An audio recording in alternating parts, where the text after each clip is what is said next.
అనే వర్డ్తో ఈ భారతదేశం ఎలా ఉందనేది ఒక్క వర్డ్లోనే చెప్పేసేది.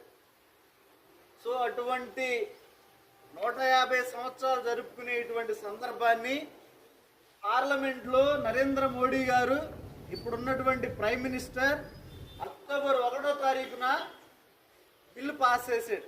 ఈ రోజున అందరూ కూడా వందే మాతరం అనేది సెలబ్రేషన్ చేసుకోవాలని.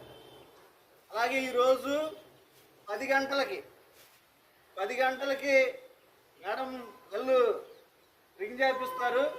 10 గంటలకి ఎవరి క్లాసులో వాళ్ళు అక్కడే నిలబడి బిల్ రింగ్ అయిన వెంటనే వందే మాతరాన్ని ఆలపించాలి. ఇది స్టేట్ గవర్నమెంట్, సెంట్రల్ గవర్నమెంట్ అందరూ ఇచ్చినటువంటి షెడ్యూల్.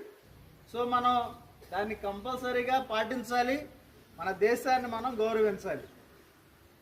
సో మీరందరూ కూడా ఒకసారి ఆ బ్రిటిషర్స్ మీద ఏ విధంగా అయితే ఫైట్ చేసేటప్పుడు మన వాళ్ళు వందే మాతరం అని నినాదాలు ఇచ్చారో, మీరు కూడా ఒక 3 times అదే ఉద్వేగంతో, అదే రక్తంతో, అదే మరిగిపోతున్నటువంటి కాంక్షతో చెప్పాలా, వందే